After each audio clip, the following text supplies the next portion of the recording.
I often wondered why Robert was not a little more dramatic in his openings. Instead of saying, welcome, why didn't he say, welcome to hell, people? You're in hell. You're filled with wants and needs, confusion, antagonism, relationships, especially Vesselina.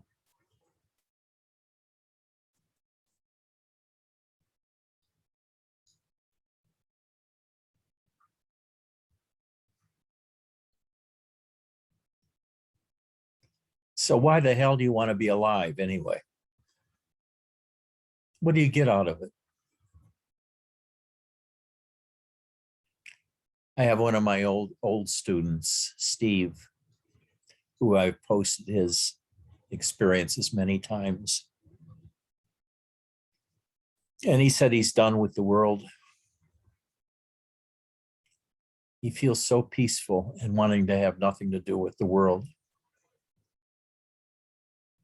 He's even looking into yogic practices for leaving the world by exiting through the skull.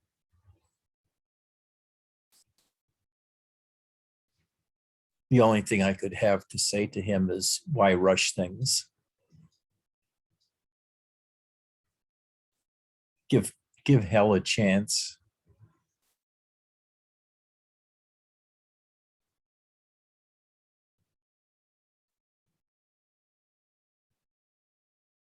Jay, give hell a chance.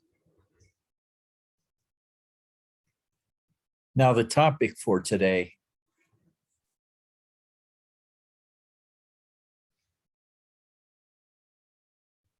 is gurus and their stories.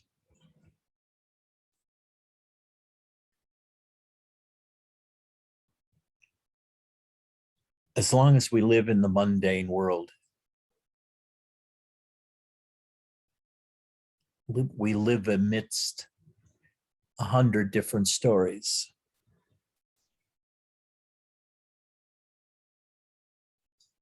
There's the Bernadette Gita, the Mark Gita, the Vesselina Gita, the Jay Gita, the Spencer Gita.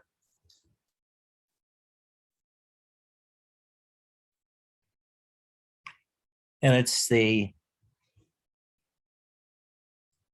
complexity of all the mundane stories that we live in, that we've been conditioned by, that is made up of concepts and words referring to those concepts that create the boundaries of our mundane worlds. In other words, where we are now on the day-to-day with respect to work, relationships, the government, COVID, and all these interplaying stories. Now, my stories, mundane stories, interplay with your mundane stories, so we can get to communicate a little bit. And if we go to a coffee house, a Starbucks down at the corner, we can talk shit like everybody else, bitch and moan about what's happening, our fears of COVID.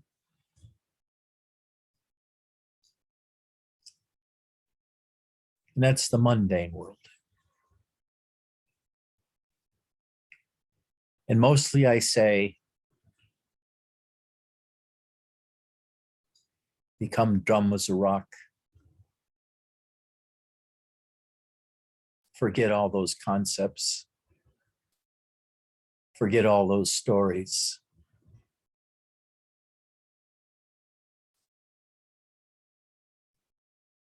Because in the spiritual world,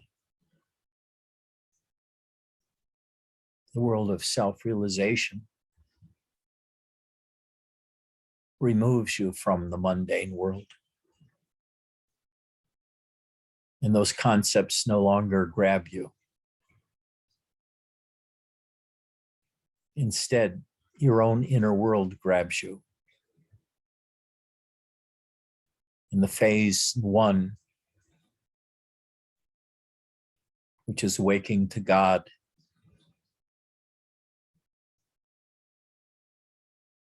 the life force within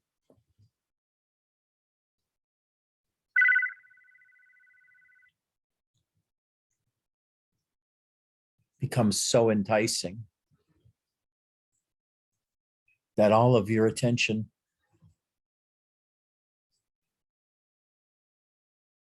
is on your own nature.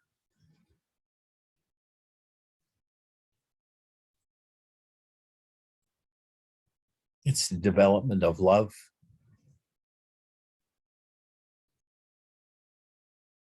catching hold of the life force itself, being able to catch hold of the totality of consciousness itself, and have it all come alive in one instant. And after that instant, you're always aware of yourself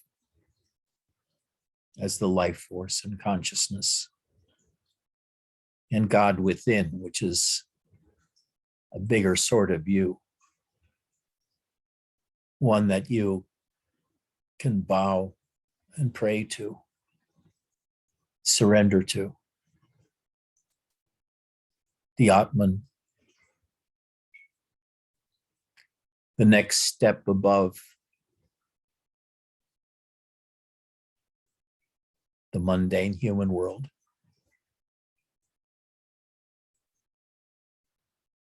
It can be filled with peace and at times filled with fury, because the life force wants to open up and scream, I have come alive, and you want to just go forth in the world like a lion.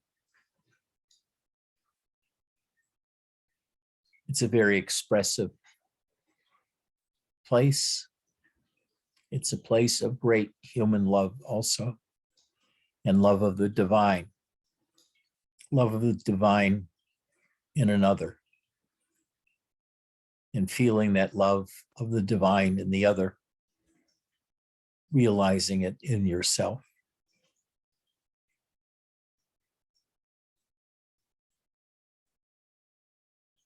Oh, what a great experience it is to know that that life force that you feel at the center of your being, and that consciousness which you experience, either as a mundane world or as being in the Brahman state where everything is you.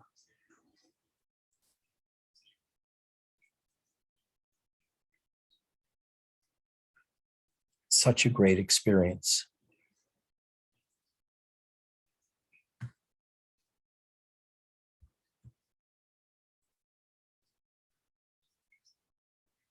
To love oneself,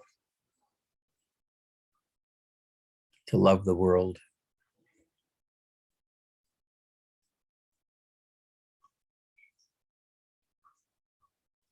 to be able to say to someone or to God, I love you. To be able to touch your partner's hand and just run your fingertips over hers or his, and expressing your love with the gentlest touch, like touching the other's soul and not the body. And feeling great blissful states that could last hours or longer, where you're so overcome by bliss, you don't want to move for fear of losing it, disturbing perfection. You are in the world of gods now. During the day, you may function in the world as an accountant or a bus driver.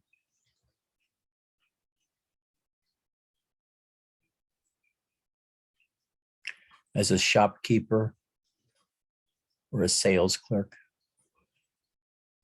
or a psychiatrist or a psychologist.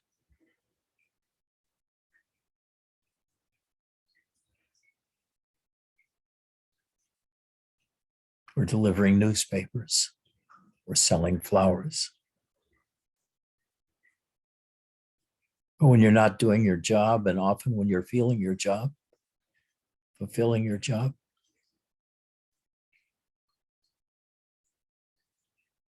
you experience yourself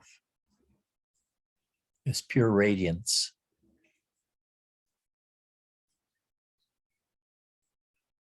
Of a lion-like life force that fills your body with energy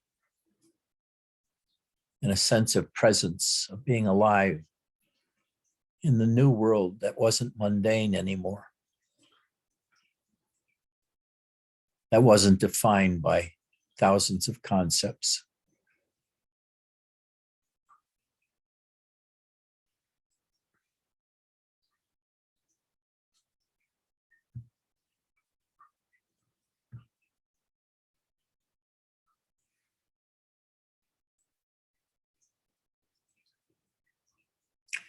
And how do you get there?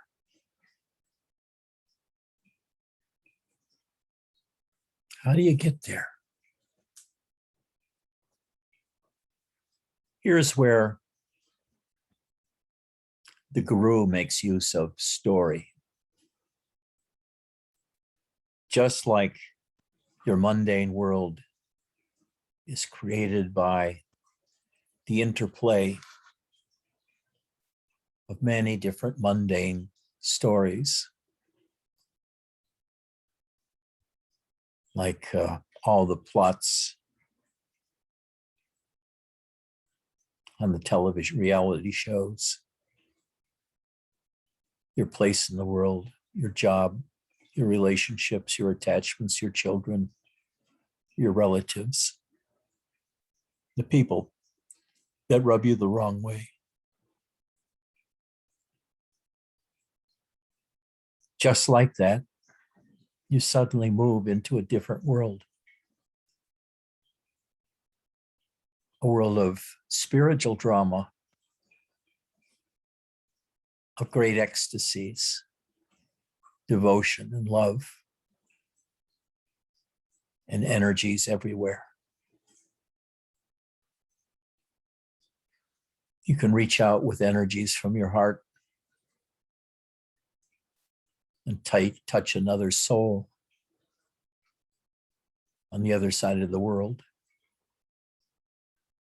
and have a deep, abiding experience of sharing bliss with them.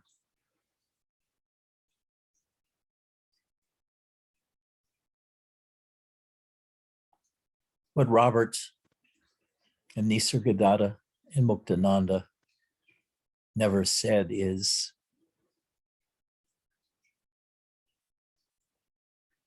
the stories you believe in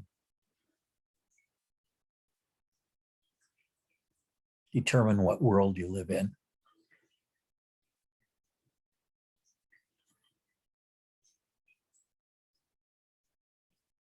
If you really live by your mundane mind, the mind you've lived in all your life, life is a drudgery of hell. losing one person, one animal after another, continuous heartbreak, relationships come and go, and you feel utterly lost because of the complexity of the contradictory stories that make up your mundane world.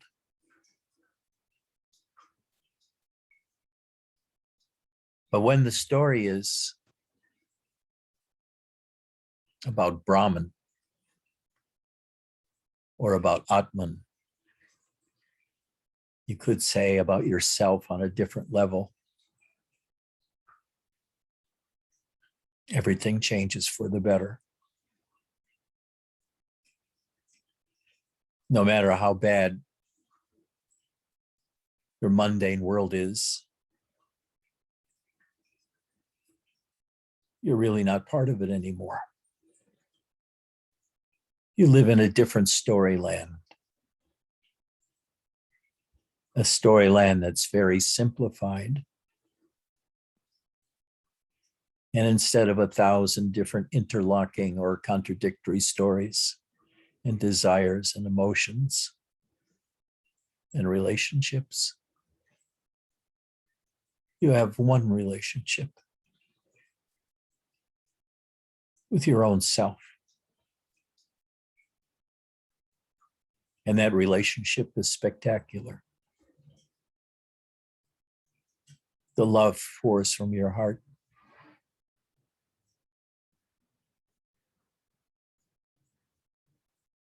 Feelings of worship towards all things pour from your heart. Often you go quiet, totally serene. And sometimes the world comes in and fills you up with it, and you become everything.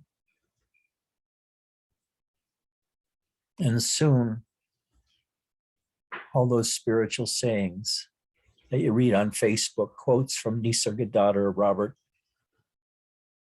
or Osho, they all make sense. And you say, yeah, that's my experience. Now, you can say that the story makes the experience, or you can say your experience makes the story. Here's how it is. The first awakening generally that I advise people to head for is one towards Shakti, of awakening to the life force and consciousness within. Feeling the life force coursing through you, your own life force guiding you, your own inner guru guiding you, guiding all your activities. You do nothing, you let life force work through you. And the stories you tell to get here are stories of bliss, of love, surrender, grace, God, self, I amness. I am come alive. I have come alive. I am come alive. And it's filled with such exaltation and spiritual richness that you've never been happier in your life despite what's happening in your world. It may be crashing down because you're not paying much attention to it. So you lose customers and clients because you prefer God's company to theirs. I love you so much. I want you to know that. And that's part of the story, to take you to the divine, to awaken in you that sense of the life force that is I. I am this.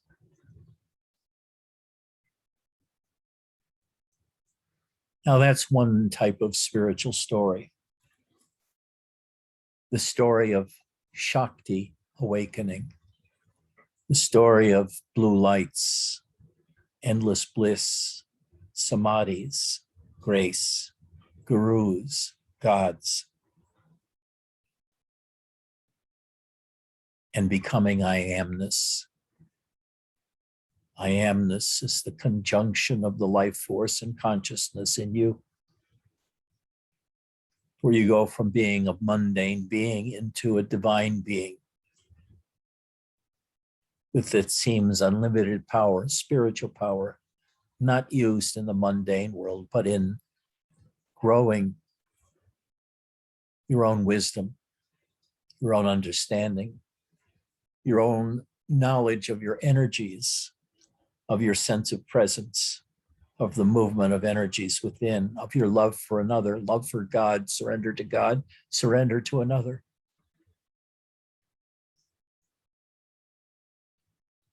And the final goal is self-realization of the I amness, an expression of the I amness.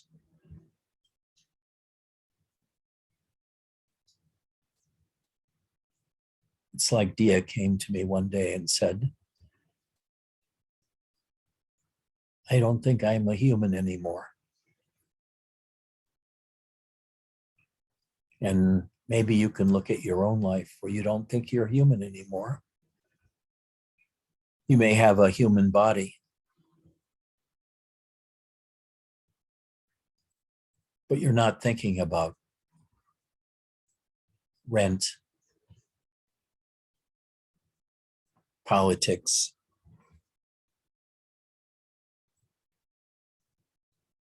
who screwed you over.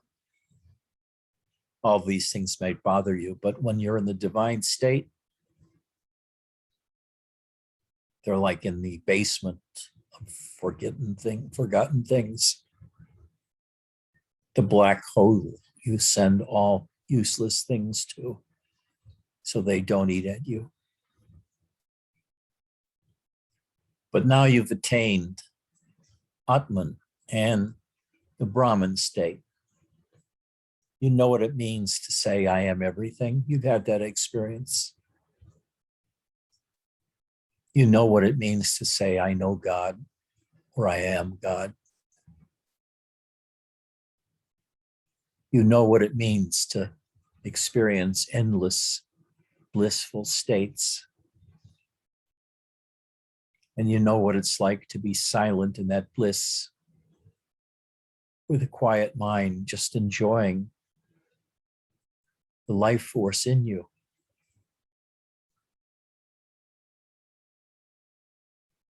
The life force looks after you. And you use the life force as an activity to grasp in your consciousness the totality of consciousness and the life force together.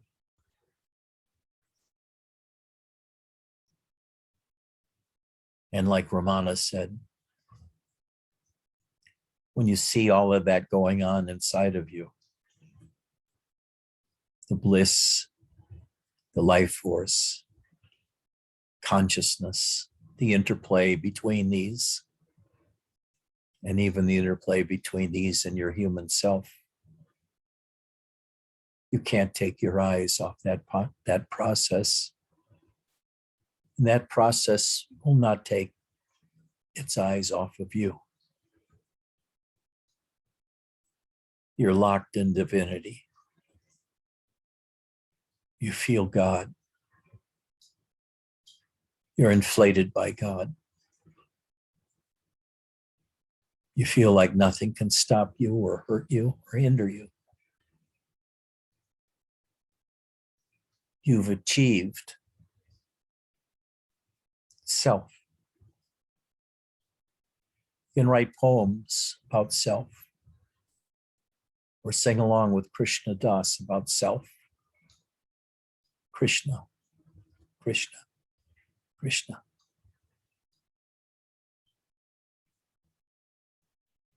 And in a sense, you're deliriously happy.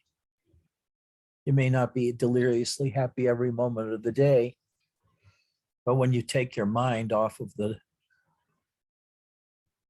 mundane world and become dumb as a rock.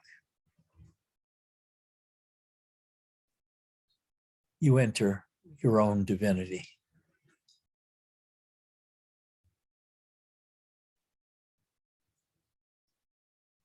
This is your first major spiritual step. At this point, you no longer identify with the body as you or your mind as you, but you identify with the life force, with consciousness, and with the Godhead, knowing all three at once. You're like Odin sitting on his lonely throne somewhere in Iceland or Norway.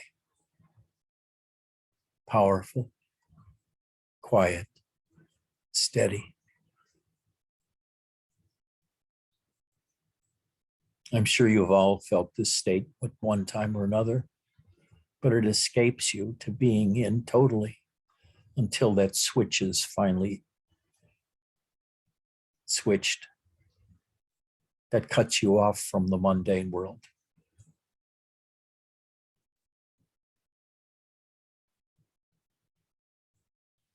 But there's another step. And it's another set of stories, altogether different. The step into I amness, Godhood, divinity, Shakti, the becoming something, you might say, an ecstatic center of bliss and love and self-awareness. Itself is now being transcended.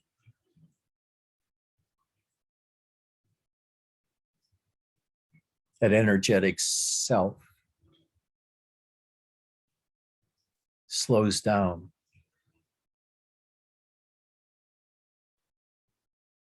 and expands both vertically and horizontally until it's given its eternal rest in no self, in nothingness, where even the world, as well as your body, is seen to be illusion.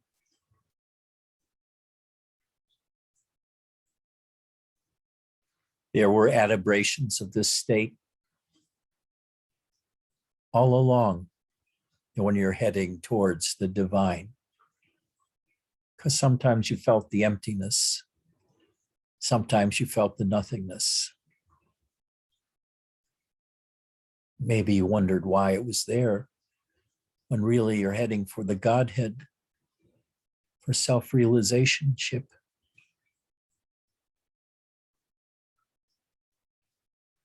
But now that you attend the flowing of God within, the energies within, the love within, the surrender within,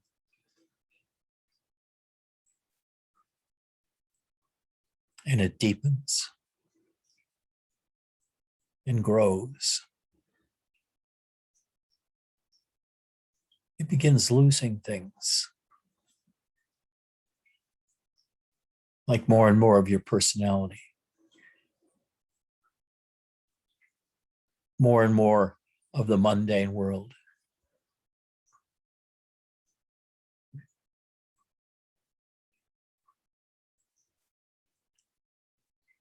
A roaring God doesn't come to you that often anymore. There's a bliss there, but it's not like the fresh experience of bliss 10 years before.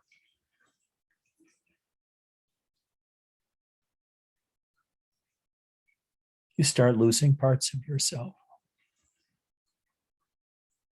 You lose memories.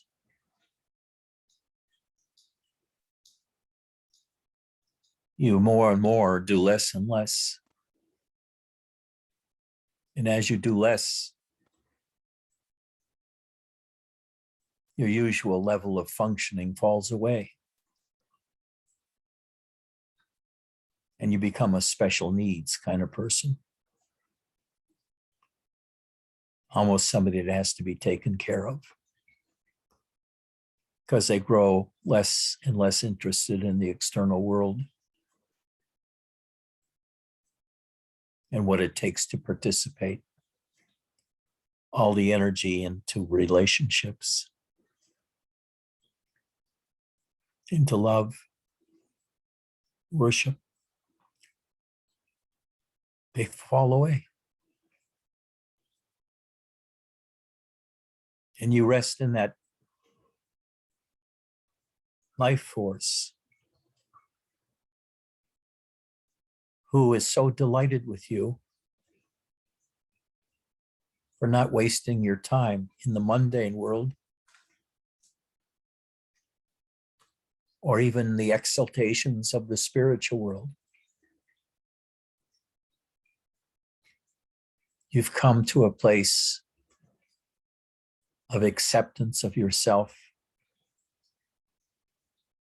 as the life force and consciousness only.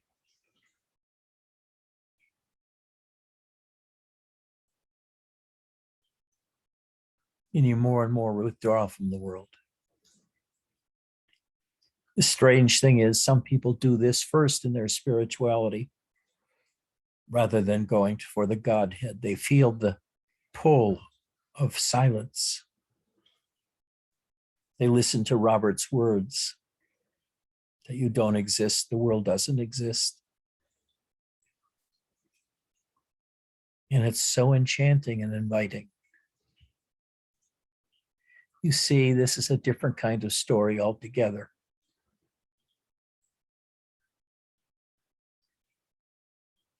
You read the talks of Robert Adams or Nisargadatta, and they don't even talk much about God anymore, or bliss, or relationships. They talk about nothingness, silence.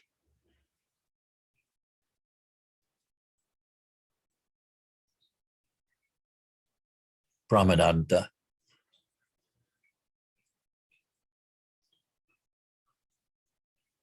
And consciousness itself begins to be absorbed by nothingness, by silence. A silence so deep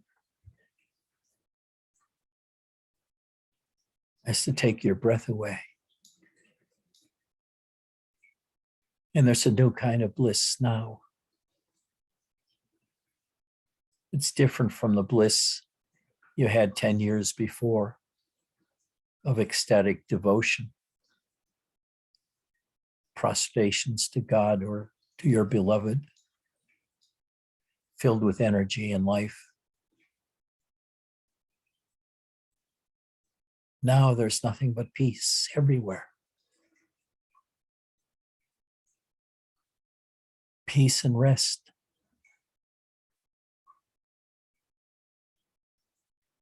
Even when you have to do things, it's done like at 1/10 speed, because you don't want to lose hold of that stillness, just like 10 years before. You didn't want to leave hold of the bliss for fear of disturbing it.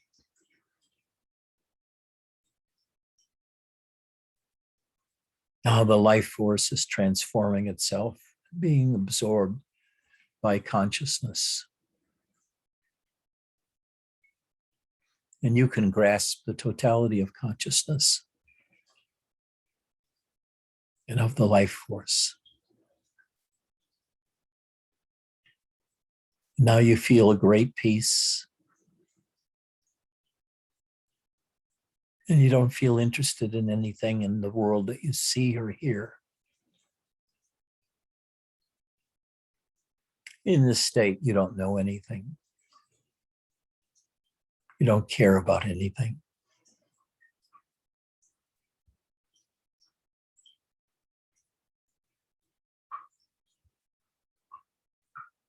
You're quiet.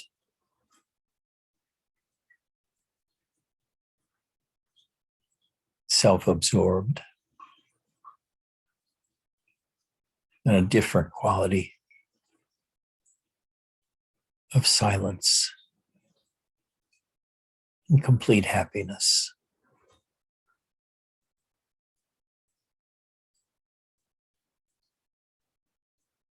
Such as you don't really care about moving. And if you could, you'd sit still like this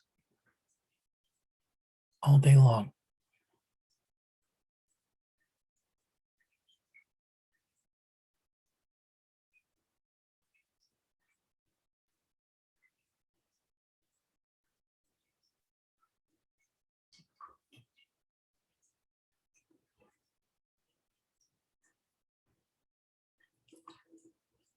So these are the three levels of story. Mundane, God realization of the I amness. I have come alive. The emergence of the life force. Becoming something in the universe. A dynamic life force. And the stories around that of glory, of joyousness, bliss, love, surrender, sacrifice. That's one kind of spiritual story. And if you hear these stories and these words appeal to you, you follow that path. The path of Muktananda or Neem Karala, whatever his name was. Path of love, of bliss.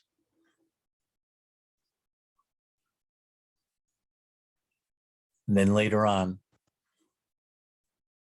with more spiritual purity, you lose interest even in that world.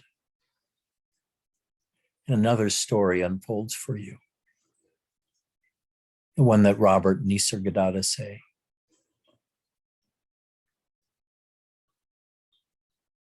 The world or the story where the world is illusory. Your body is a hallucination. There's nothing to do and nowhere to go.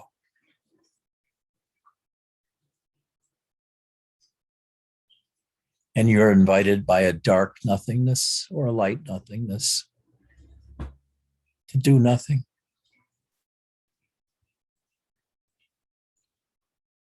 And to realize there's a core witness somewhere in your existence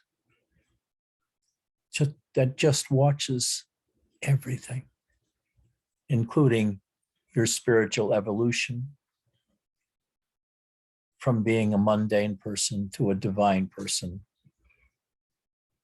to then just being the witness, devoid of attachment to the world or anything within it, or any bliss or any glory, any surrender, any grace. All of those are too much like work.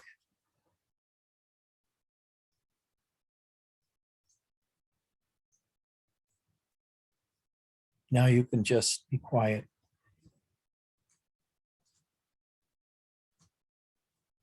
And surrender everything to the vastness of nothingness.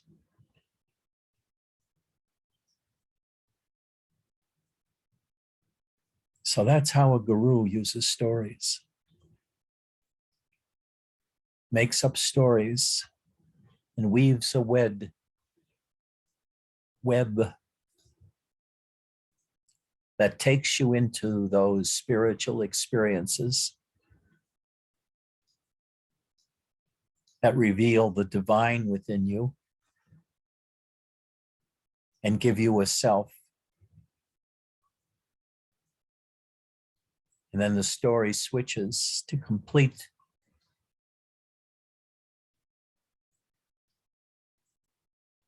your evolution, where all those stories go away into nothingness. And you leave behind the world, even that of the divine, and enter eternity.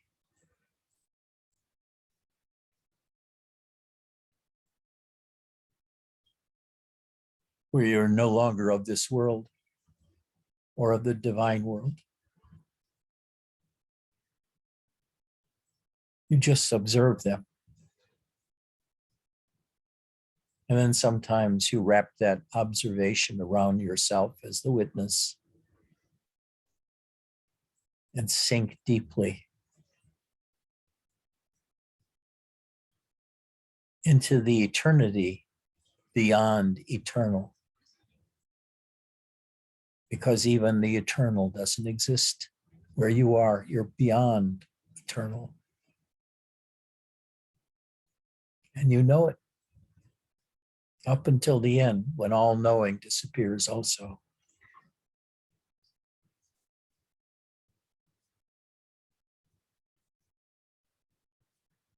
Stories can create spiritual states in you.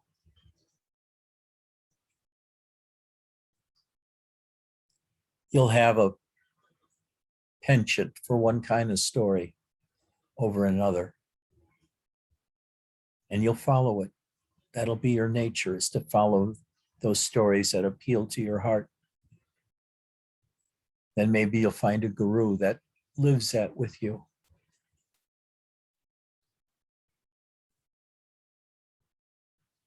But after a long while, that story begins to die. And you're in a different story. The story of nothingness, of being a witness totally outside of existence in the world. One who is never himself or herself in the world, but merely a witness. Something in nothingness that has the ability to observe, to watch, and is untouched by what is being seen and felt. That itself has such power in nothingness of being beyond the world.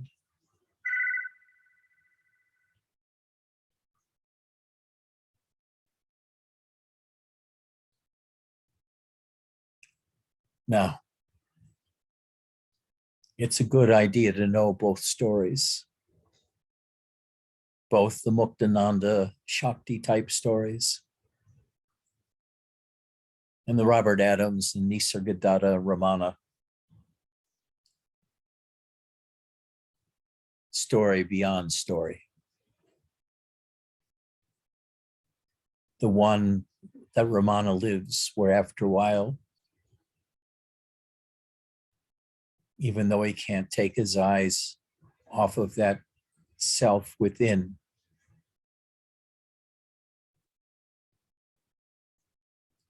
himself subsides into nothingness. His task is done in the world. His body lives on. He continues to teach and to eat, to be in relationships, but he is no more of that world. He's just passing through. He's not really passing through at all because he knows he doesn't exist. It's all a story. and his story ends all stories.